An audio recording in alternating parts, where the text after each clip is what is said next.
Kabulkan keinginan orang. Semampu kita, mari kita saling membantu. Kalau kita bisa menolong kesulitan saudara kita, yuk ditolong. Tidak usah terlalu banyak pertimbangan lagi. Selama masih dalam kemampuan kuasa kita menolong, menolonglah. Dan jangan banyak pamrih.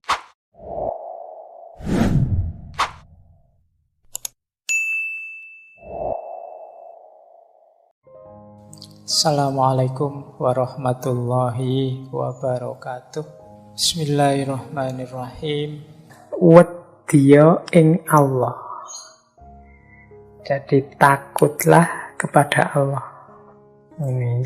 Ini kualitas yang kita semua sebenarnya sudah tahu, bahwa orang yang dekat dengan Allah itu cirinya antara lain takut kepada Allah.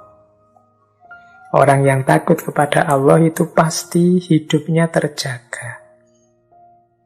Orang yang sadar bahwa dia selalu diawasi oleh Allah. Karena tidak mungkin ada ruang, tidak mungkin ada waktu yang di situ Allah tidak awas, tidak ngerti tentang kita. Maka kualitas takut pada Allah ini penting untuk menumbuhkan kesadaran bahwa tidak mungkin di ruang apapun, di waktu apapun, Allah tidak ada dan tidak melihat perbuatanku. Jadi wedya ing Allah.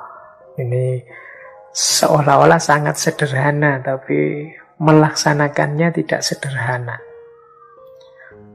Boleh nanti ini kalimat ini ditulis besar-besar di kamarnya teman-teman itu.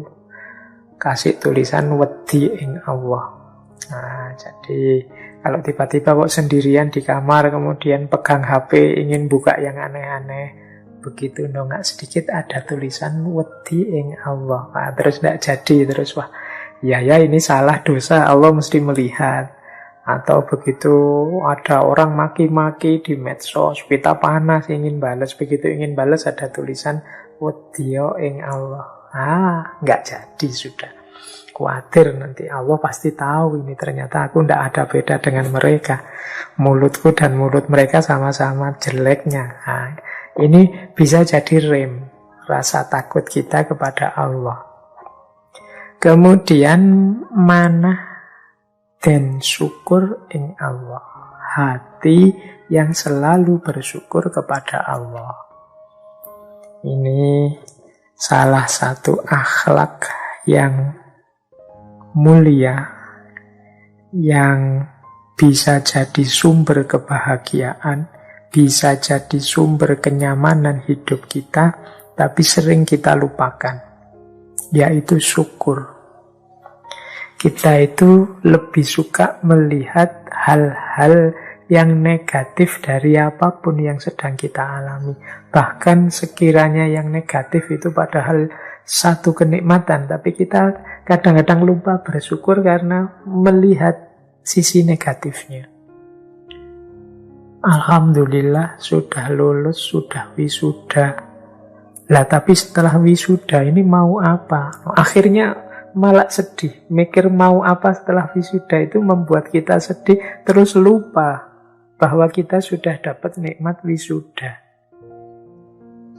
Alhamdulillah sudah diberi kesembuhan oleh Allah dari sakitku ini. Tapi habis uang banyak ini, saya tidak tahu nanti mengembalikan utangnya dari mana ini. Kita lupa dengan nikmat kesehatan itu karena perhatian kita didistraksi, disibukkan oleh aspek negatifnya. Karena mungkin kemarin kita untuk berobat banyak utang kemana-mana. Nah, banyak kita setiap hari itu seperti ini. Sudah diberi nikmat yang luar biasa, kita ambil sudut negatifnya. Maka penting pesannya Kanjeng Sunan ini, manah dan syukur ing Allah. Yuk hati kita dibiasakan untuk selalu bersyukur. Kita ini hidup dari detik per detik, masih bisa menikmati apapun di dunia ini, itu kan anugerah yang luar biasa dari Allah. Jantung kita masih berdetak, kita masih mampu bernafas, mengambil nafas dan mengeluarkan nafas. Dan itu pun sering kita lupakan sebagai satu anugerah dari Allah, sehingga kita melupakan aspek syukur ini. Bayangkan kalau kita bisa ambil nafas saja, begitu selesai ambil nafas, buang nafasnya tidak bisa. Atau sebaliknya, buang nafas bisa, ambilnya tidak bisa. Pasti innalillahi itu kan. Berarti sekedar bernafas saja itu nikmat yang luar biasa dari Allah. Tapi itu pun kita tidak pernah bersyukur, tidak pernah terima kasih kepada Allah. Kita selalu nuntut, selalu kecewa, selalu marah-marah, selalu tidak terima pada keputusan-keputusan Allah. Seolah-olah kesulitan sedikit yang kita rasakan sekarang itu menutupi 90% kenikmatan yang diberikan oleh Allah. Sehingga terus kita lupa dengan bersyukur. Maka Kanjeng Sunan wanti-wanti secara khusus, syukurlah kepada Allah. Kemudian kudu ngakehaken pertobat. Kudu ngakehaken pertobat itu harus memperbanyak tobat. Jadi tobat itu berarti kesadaran bahwa kita itu manusia, kita itu banyak salahnya, banyak kurangnya, sering khilaf. Meskipun kita sering juga tidak ngaku kalau kita salah dan kita khilaf. Maka ayo jangan berhenti bertobat. Bahkan yang tidak bersyukur tadi saja itu sebenarnya juga termasuk perilaku tidak tahu diri di hadapan Allah. Harusnya kita juga sudah bertobat pada Allah. Banyak perilaku-perilaku yang tidak kita sadari.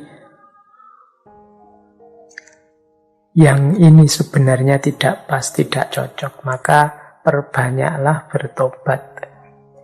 Kita sering kalau ada kesulitan menyalah-nyalahkan Allah. Kita sering kalau ada kenikmatan merasa bahwa itu karya kita, hasil kita. Nah ini kan juga perilaku yang harus kita tobati. Kita sering merasa lebih dari yang lain. Ini pun harus kita tobati. Kita sering menganggap bahwa kita ini orang yang lebih istimewa. Atau sebaliknya, ada yang minder menganggap bahwa kita ini tidak punya keistimewaan apa-apa. Seolah-olah Allah tidak memberi apa-apa pada kita. Dua-duanya harus kita tobati. Dan rasanya masih sangat banyak hal-hal yang harus kita tobati. Harus kita sadari bahwa itu salah dan berjanji tidak akan mengulangi lagi, kemudian minta maaf kepada Allah. Jadi kudu ngakehaken pertobat. Setelah titip tajuk fakir miskin, sholat dan puasanya dijaga, istiqomah dalam ibadah, takutlah pada Allah, bersyukur dan bertobatlah.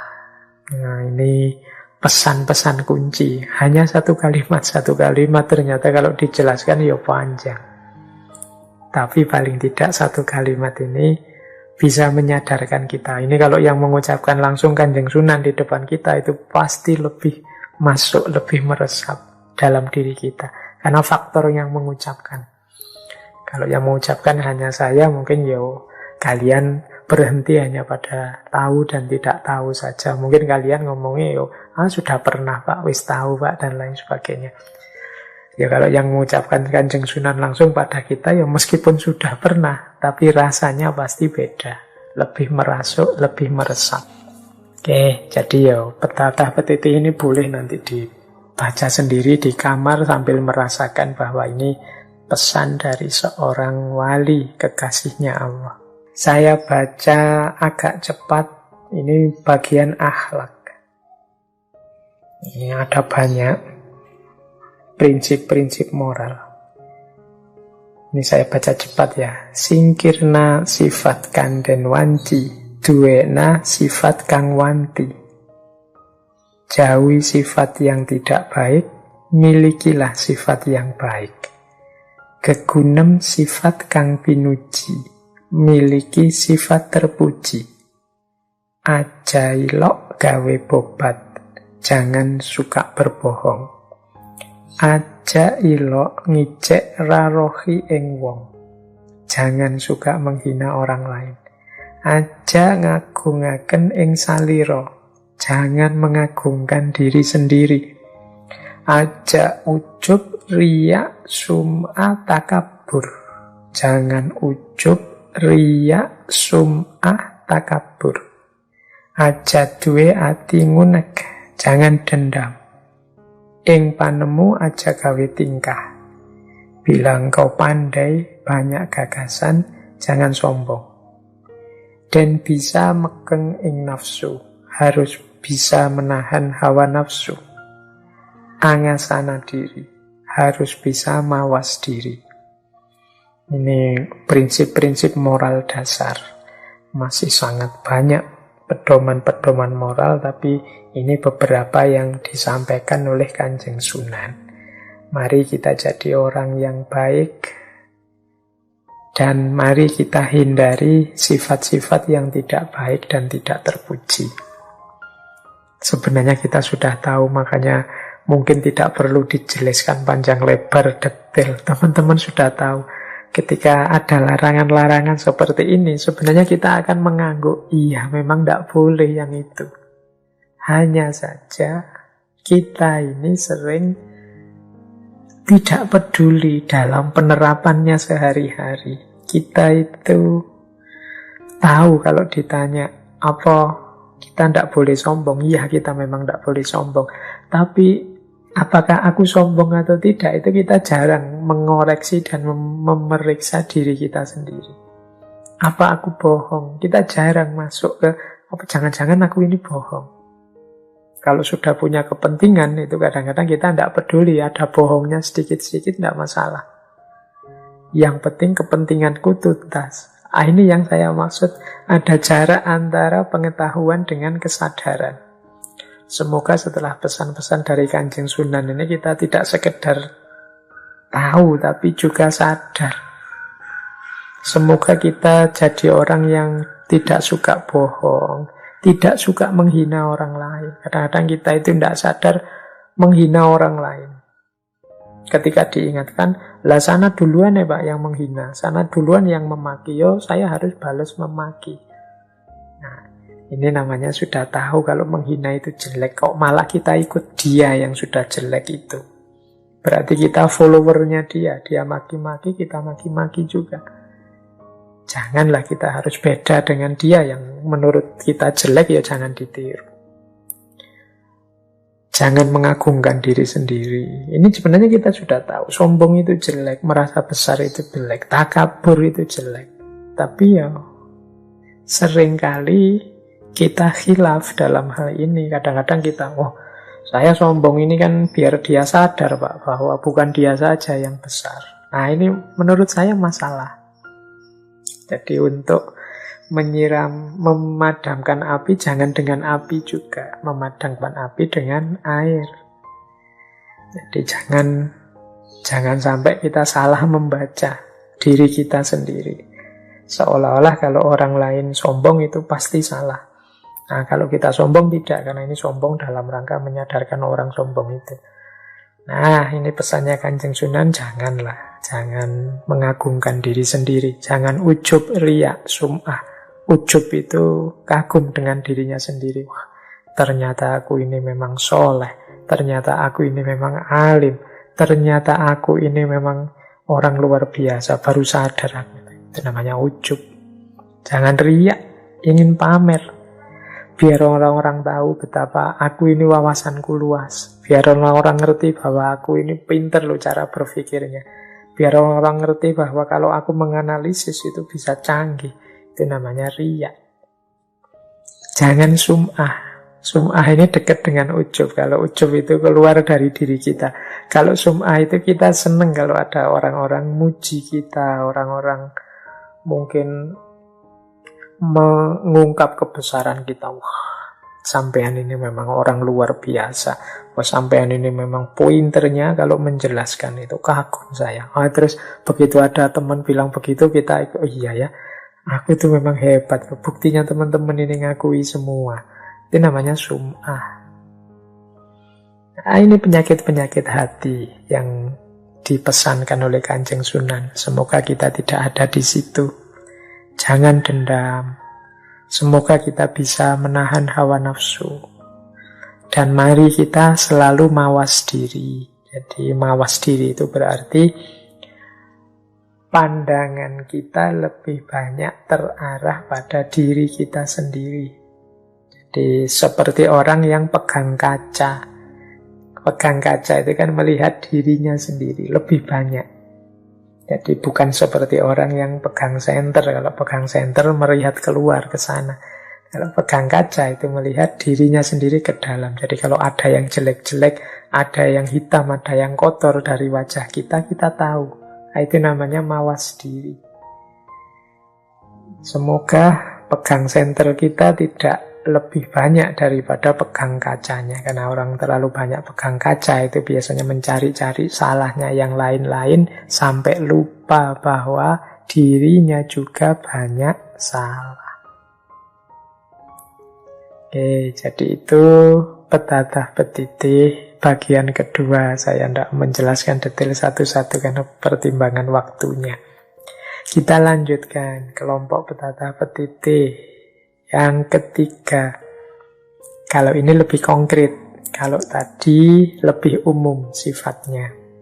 Kalau ini yang pertama, angadahno ing pepadu, jauhi pertengkaran. Kemudian yang kedua, pamboroban kang ora patut anulungi, yang salah tidak usah ditolong. Kemudian yang ketiga, kenangna hajate wong, kabulkan keinginan orang. Yang keempat, aja akeh kang den pamrih, jangan banyak mengharapkan pamrih. Yang kelima, aja ilok gawe kaniaya ing makhluk, jangan membuat aniaya kepada makhluk lain. Kemudian aja nyidra janjimu barang, jangan mengingkari janji. Kemudian aja ilok ngamat kang durung yakin, jangan suka mencela sesuatu yang belum terbukti kebenarannya. Ini beberapa pesan lagi dari Kanjeng Sunan berhubungan dengan moralitas akhlak kita kepada sesama. Yang pertama, mari kita jauhi pertengkaran.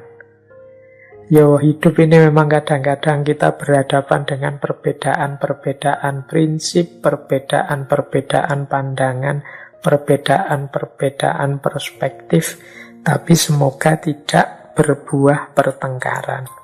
Karena kalau sudah jadi pertengkaran itu biasanya yang rugi semuanya. Urung menemukan kebenaran, gagal menetapkan siapa yang lebih benar, pada akhirnya hanya ketemu dengan ruginya, pecahnya persahabatan. Kita kehilangan teman. Jadi, mari kita jauhi pertengkaran. Jangan sampai kita kehilangan teman. Kehilangan teman itu tidak sederhana loh. Saya bilang tadi, hidup ini selalu butuh dukungan orang lain. Kalau kita kehilangan banyak teman, itu nama lainnya adalah kita kehilangan banyak dukungan. Berarti nanti ada banyak aspek hidup yang tidak bisa segera tuntas karena tidak ada dukungan orang lain. Maka mari jauhi pertengkaran. Kemudian yang kedua, ini prinsipnya menarik. Yang salah tidak usah ditolong. Jadi ini sebenarnya prinsip keberpihakan. Betapapun kita tetap harus berpihak pada yang benar dan yang baik.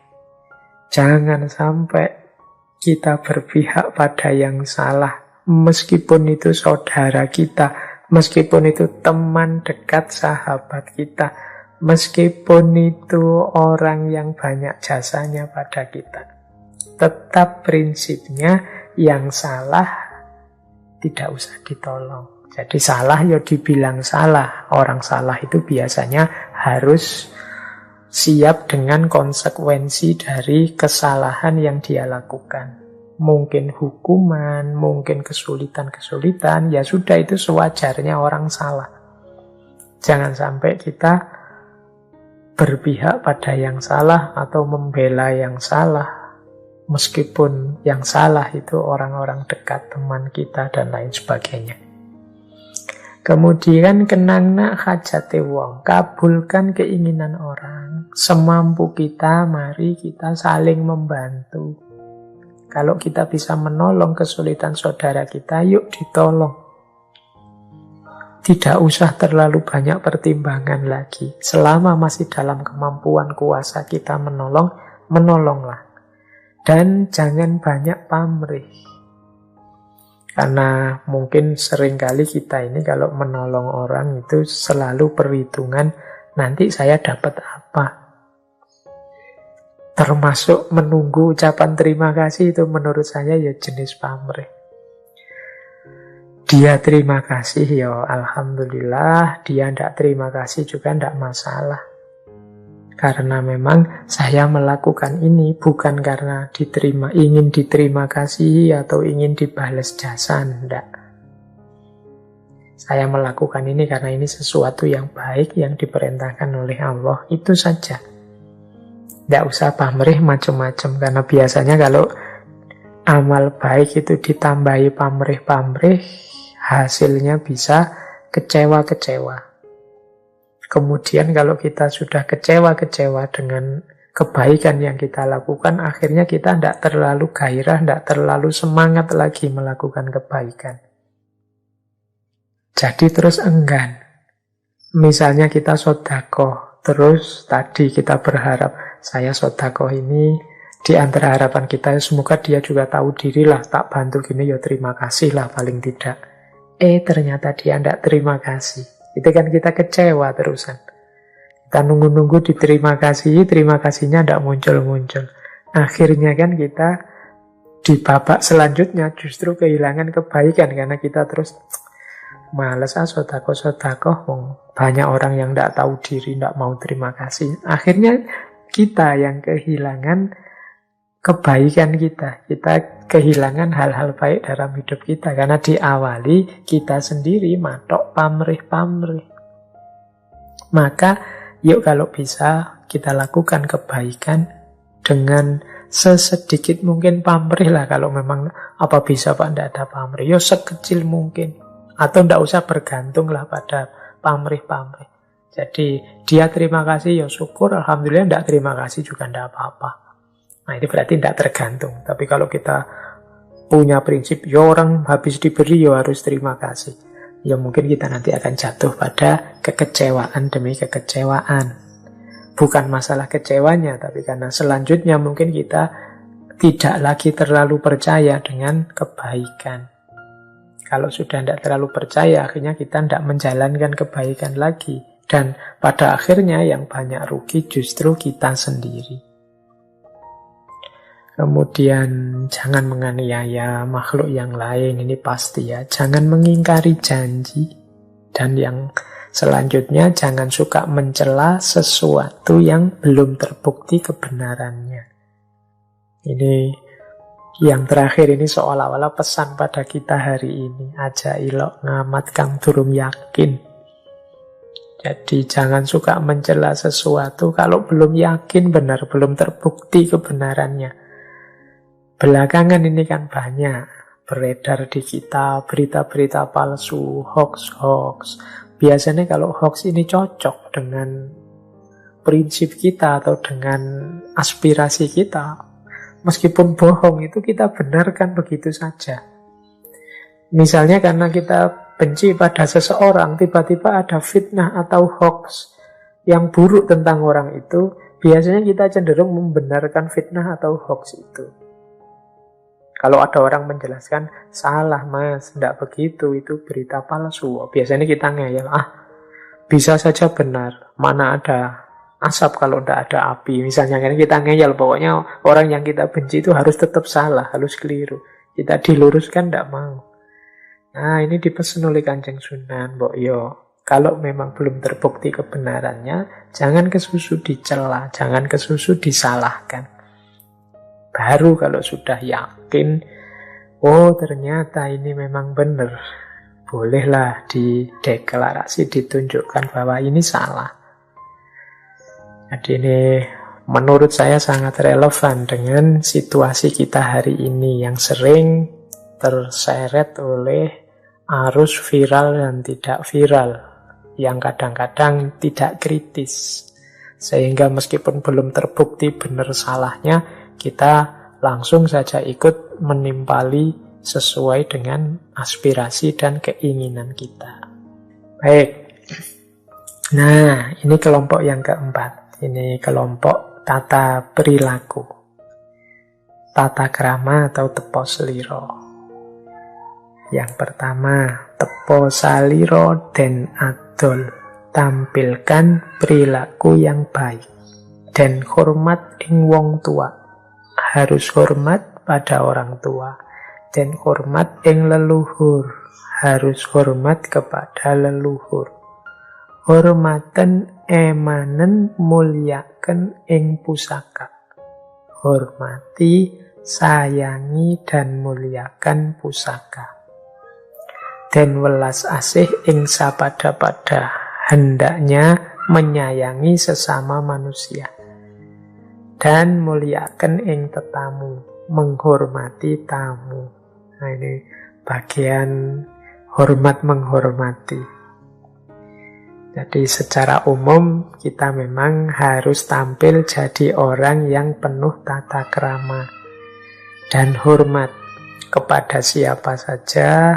Nah, itu kalau mengikuti petatah petitih ini yo sejak awal kepada orang tua, kemudian kepada leluhur, kepada pusaka, nanti kita lihat, kepada sesama, dan ada yang lebih spesifik kepada tamu. Kalau kepada orang tua jelas ya, ini prinsip ya, tidak bisa diukur jasanya orang tua itu kepada kita. Jadi selain perintah agama, selain anjuran para ulama, selain mungkin budaya dan tradisi, sebenarnya menggunakan akal sehat saja kita sudah bisa mengambil kesimpulan bahwa kita harus menghormati orang tua. Nah, bagian dari menghormati orang tua itu menghormati leluhur. Dari para leluhurlah asal-usul kita. Dari merekalah segala fasilitas yang kita nikmati hari ini. Semoga tidak ada di antara kita yang hobinya mengorek-orek kesalahan lama, apalagi para leluhur kita. Kalau dalam bahasa Jawa ada istilah mikul dhuwur mendem jero.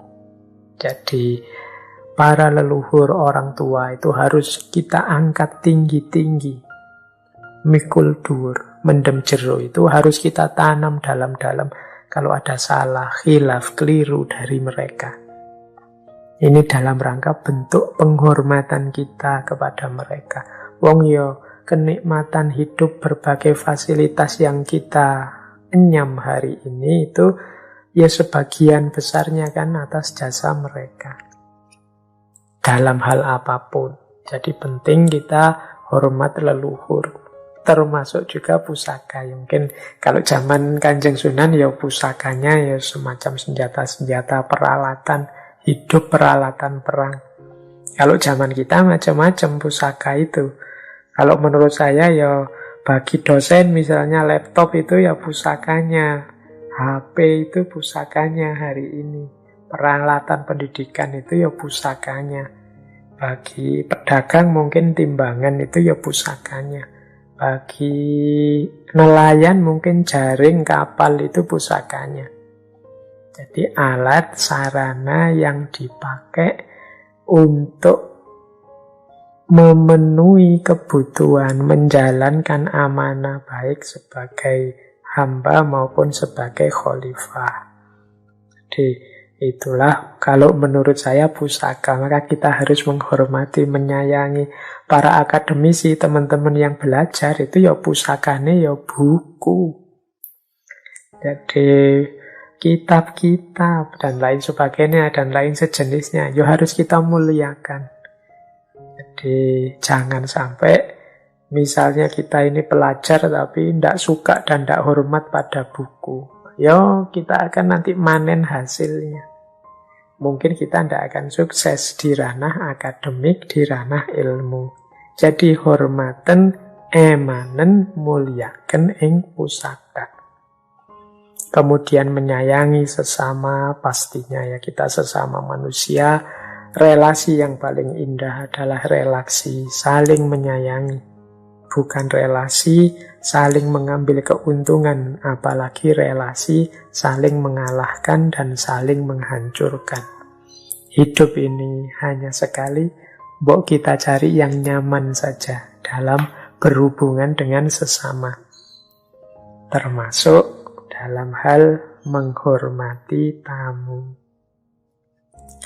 Baik, yang terakhir ini masih ada beberapa kelompok. Ini menurut saya ini kelompok yang berhubungan dengan pengendalian diri. Ini mungkin saya baca sekilas saja karena waktunya sudah sangat mepet. Yang pertama, aja dahar yang durung ngelih, aja nginum yang durung ngelak. Jadi jangan makan sebelum lapar, jangan minum sebelum haus. Ini pengendalian diri, tidak berlebihan. Jadi paradigma hidup yang pas. Tidak kurang ya tidak lebih. Aja turu yang durung katekan arip. Jangan tidur sebelum ngantuk. Kalau dipaksakan tidur sebelum ngantuk, jangan-jangan nanti kita jadi orang yang justru lebih banyak ngantuknya daripada tidak. Wong yo, ndak ngantuk kita paksa tidur, lama-lama jam tidurnya jadi melebar panjang. Yen kaya dan luhur. Kalau kaya ya yang dermawan lah, yang luhur. Dan suka wenan lan suka memberi gelis lipur. Jika sedih jangan diperlihatkan agar tidak lekas hilang. Agar lekas hilang, kok tidak lekas hilang. Jadi jangan diperlihatkan itu, bahkan bila perlu jangan diperlihatkan pada diri kita sendiri. Kesedihan itu nikmati sebentar saja, jangan berlama-lama. Dan jangan terus diceritakan kemana-mana, karena kadang-kadang kalau banyak diceritakan kemana-mana kesedihan kita itu terus menyebar kemana-mana, semua orang cerita, terus jadi lebih panjang. Apalagi untuk hal-hal yang memang mau tidak mau harus dialami, dan sudah dialami. Ini jadinya lama hilangnya. Ya terkecuali mungkin untuk hal-hal yang berkenaan dengan keadilan, kezaliman, itu mungkin ya harus dilaporkan mungkin ke polisi atau siapa. Tapi untuk kesedihan-kesedihan yang sifatnya individual, rasa, itu mungkin ya lebih baik tidak banyak diperlihatkan, dicerita-ceritakan biar cepat hilang. Kalau tentang ini silahkan teman-teman merenung sendiri, karena kadang-kadang kesedihan kita itu jadi panjang karena banyak sekali orang tahu. Misalnya kita habis patah hati misalnya, terus kemudian banyak sekali orang tahu. Apalagi kita sendiri juga cerita-cerita, oh, pacarku ini kurang ajar, pacarku ini, dan seterusnya. Akhirnya banyak orang tahu, sehingga setiap kali orang ketemu kita, dia selalu bertanya tentang itu. Masalahnya jadi panjang lagi. Gimana yang dulu? Masih sedih nggak sekarang? Masih ingat nggak? Masih terbayang-bayang enggak? Akhirnya terus lama. Jadi orang terus selalu mengungkit itu karena ya awalnya kita sendiri yang menyebar. Nah, ini mari kita latihan untuk menahan diri. Kalau mau curhat, curhat ke atas kepada Allah. Baik, terus jangan serakah atau berangasan dalam hidup. Jadi hidup itu harus qanaah. Kita terima apapun jatah yang diberikan oleh Allah setelah memang awalnya kita mulai dengan ikhtiar. Dan jangan berangasan. Berangasan itu kemerungsung. Ingin segera sukses sebanyak-banyaknya. Sehingga tidak sabar mengikuti proses-proses yang harus dijalani. Kemudian goletana rezeki sing halal, cari rezeki yang halal. Dan yang terakhir, aja ngaji kejayan kang Allah. Jangan belajar untuk kepentingan yang tidak benar. Jadi aja ngaji kejayan kan Allah. Baik, itu pesan yang terakhir. Jangan belajar untuk kepentingan yang tidak benar. Yo, menyakiti orang itu kan tidak benar. Maka tidak perlu kita belajar cara menyakiti orang. Membuat orang marah itu tidak baik. Tidak perlu kita belajar itu. Gimana caranya membuat orang sakit hati? Tidak perlulah kita belajar itu. Ilmu-ilmu yang menyakiti orang, menyusahkan orang. Gimana caranya bisa membobol akunnya, bisa itu semua yang menyusahkan orang, tidak perlulah kita belajar. Tidak tahu lebih baik. Jadi ini bagian khas dari dunia ilmu yang jarang disinggung orang.